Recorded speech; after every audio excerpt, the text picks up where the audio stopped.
बचपन से हम चंद्रमा के बारे में पुराणों और कहानियों में सुनते आए हैं। और क्या होगा अगर कहानियों से निकलकर इसे एक कैरेक्टर का रूप दिया जाए जो रात के अंधेरे में चंद्रमा की तरह निकलता हो। जी हाँ, हम बात कर रहे हैं मून नाइट के बारे में। So welcome back to our channel. आज की इस वीडियो में हम बात करने वाले मून नाइट के बारे में।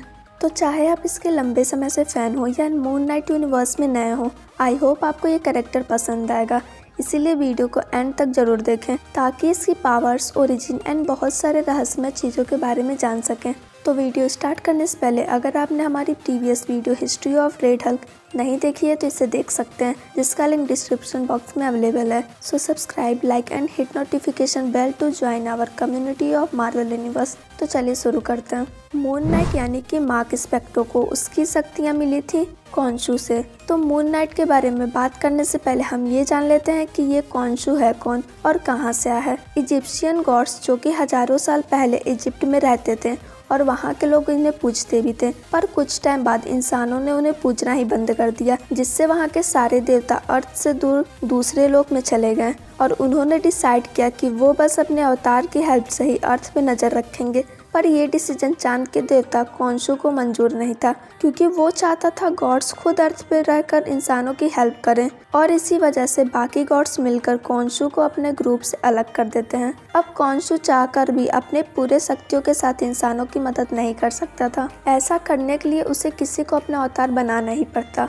और कॉन्शू आर्थर हैरो नाम के एक आदमी को अपना अवतार बनाता है। पर कुछ टाइम बाद आर्थर हैरो को कॉन्शू का काम पसंद नहीं आता है और वो कॉन्शू का साथ छोड़कर आमिट नाम के एक देवी को पूजने लगता है। आमिट एक ऐसी देवी थी जो लोगों को गुनाह करने से पहले ही मार देती थी ताकि वो फ्यूचर में कोई गुनाह ना कर सके, और इसका तरीका बाकी के गॉड्स को पसंद नहीं था। इसीलिए वो आमिट को एक स्टैचू बना के और अर्थ पे कहीं छुपा देते हैं। फिर आर्थर हैरो उन लोगों को ढूंढता है जो आमिट के सजा देने के इस तरीके को सही मानते थे, और वो उन लोगों को मिलाकर एक ग्रुप बनाता है ताकि वो सब मिलकर आमिट को आज़ाद कर सके और वो एक बार में ही पूरी दुनिया में बुरे लोगों को मार दे। कॉन्शू को ये बात पता चल जाती है और वो एक नया अवतार के रूप में मार्क स्पेक्ट्रो को पावर देता है और उसे एक वॉरियर बनाता है, जिससे हम लोग मून नाइट के नाम से जानते हैं, जो रात के अंधेरे में बुरे लोगों को दंड देता है। मार्क स्पेक्ट्रो शिकागो का रहने वाला था, जिसे डिसोसिएटिव आइडेंटिटी डिसऑर्डर थी, मतलब कि उसकी बॉडी में एक से ज्यादा कैरेक्टर थे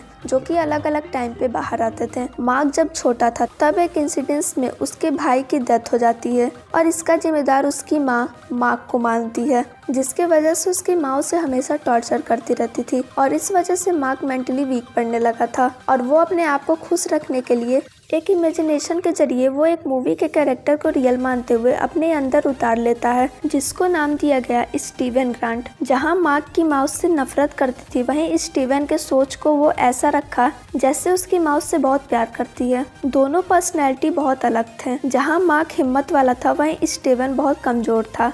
बड़े होने पर भी उसके माँ के दिल में इसके लिए नफरत कम नहीं हुई और इसीलिए वो घर छोड़ के चला जाता है। और घर छोड़ने के बाद स्टीवन, जिसे वो अपना अकेलापन और खुश रहने के लिए बनाया था, वो कभी बाहर नहीं आया, क्योंकि अब मार्क को टॉर्चर करने के लिए उसकी माँ नहीं थी। उसके बाद मार्क यूएस आर्मी ज्वाइन कर लेता है, पर एक गलती की वजह से उसे मिलिट्री से निकाल दिया गया और तब वो किसी गैंग के साथ मिलकर इलीगल काम करने लगता है। उसके बाद एक मिशन के दौरान वो कुछ लोगों के साथ इजिप्ट जाता है, जहां उसे ढेर सारा खजाना मिलता है, पर खजाने के लालच में उसके ग्रुप के ही एक मेंबर ने सबको गोली मार दी। पर उस दौरान मार्क बच जाता है और फिर कॉन्शू के मंदिर में पहुंच जाता है, जहां वो सुसाइड करने की कोशिश करता है। पर तभी कॉन्शू वहां आ जाता है और वो उसे समझाता है और उसे बताता है कि तुम एक योद्धा बनकर लोगों की हेल्प कर सकते हो, और फिर वो बनता है मून नाइट। तो ये थी मून नाइट की पहली वीडियो। नेक्स्ट वीडियो में मार्क की आगे की स्टोरी जानेंगे, और वीडियो अच्छी लगी हो तो लाइक करना ना भूलें।